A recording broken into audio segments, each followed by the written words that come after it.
20 by 20 casitas are made up of 13 structurally insulated panels, and each panel has 3 materials. So the outermost layer is going to be this green stuff over here, and all along that wall that's going to be galvanized steel. The inside insulation is this white stuff you see here and stacked all over there. That is polystyrene. It's about 6 inches thick, and if you can see, it's already got pre-cut holes and chases, so when we get down to that power station number 4, we can just slip all those wires through, no cutting has to be done. The innermost layer is this right here. It's MgO or magnesium oxide. Similar to a drywall or a sheetrock, but a little bit better. It is flame, water, wind, mold, and insect resistant. Nothing's getting in there. We don't like that stuff. If you look right here, you can actually see how it all stacks together. And that top portion that has the wood and the PVC is a frame that goes around all of the materials. So we set all those materials inside that frame, and that's what they're cutting and gluing ahead of us. Sorry, I've been talking non-stop. Alright, make this quick turn. Like I said, this is where they cut and glue all that frame together. No, 3 a day. Is that what you say you only could make 3 a day? Yep, 2 to 3 a day right now. Your goal is 12, right? Our goal is 12. Yeah, goal. When you start working graveyard? What was that? When you start working in graveyard? Oh yeah, I don't want to work graveyard ever, so that won't be me. Over here on the first portion of this conveyor belt, they put all 4 corners of that frame together. If you can see, they actually kind of stage it all so we know what goes to each panel, because some are a little bit different in sizing, just depending on where they're going.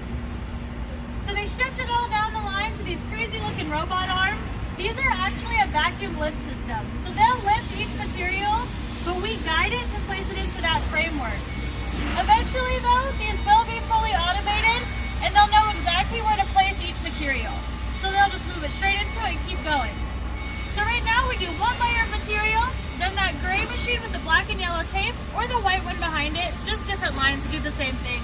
We'll come across, it'll apply a layer of glue, we'll do more material, more glue, more material, just like a cake, but way less tasty. Once it's all stacked together, we shift it on down to this right here for lamination.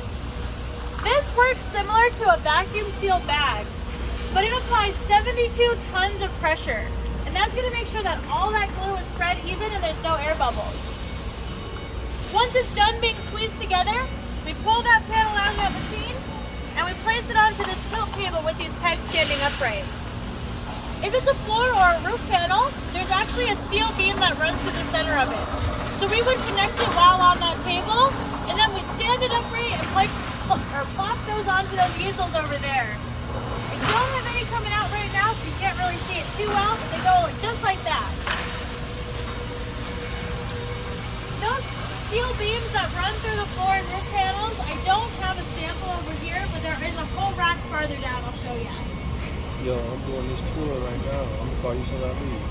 Once those panels are on those easels, we bring them into this for mudding and sanding, make sure they're all smooth and pretty, and then we take them into this booth right here for some paint. We don't have any custom options just yet, but the good thing is that MgO is just like a drywall. You can paint it with any house paint. Over here is our power station. They do all your wiring, your outlets, and your HVAC.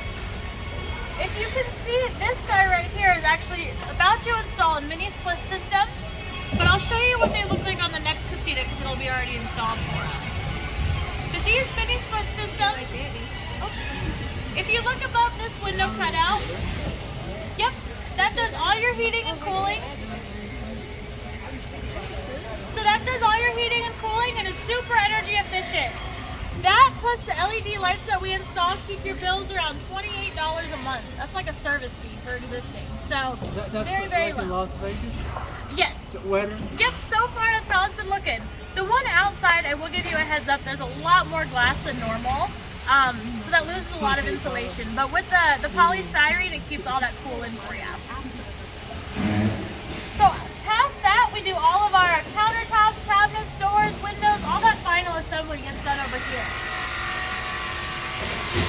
See, we installed some right there. And if you look at these giant overhead cranes, this is what we use to install other roof and wall panels. They're pretty intense, but it's pretty cool watching them move. They also help shift them down the line so they start to get pretty heavy. It's a little difficult And if you notice, these ones have some gaskets that run through the framework. On the roof, you might see it best on this one. It's a little hard because it's facing directly at us, but there are 3 roof panels on top of it. And on that frame, those gaskets will help seal them airtight. So when it's folded up, those roof panels will sit like this. When it does unfold, they'll seal tight like a car door. The real gaskets are a little bit bigger. I was way too weak for them. But we also put a roof liner on top for additional waterproofing. That's what that rolled up piece is. We wouldn't seal that down until we deliver it though, so there's no air bubbles or creasing in it. These right here are those steel beams that I mentioned. These run through that all the floor and the roof panels. And that hinge on the end is one of our 52 patents. It allows everything to be foldable but still very sturdy. Alright, but the magic here, we take this 20 by 20 casita and we fold it up to 20 feet long, 8.5 feet wide, and a little less than 12 feet tall. If you guys, this truck might be in the way.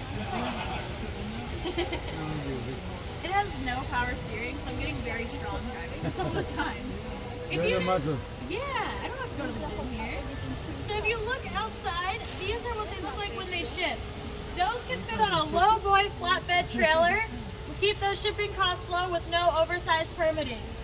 The dimensions are 20 feet long, 8.5 feet wide, and a little less than 12 feet tall, which is in that sweet spot.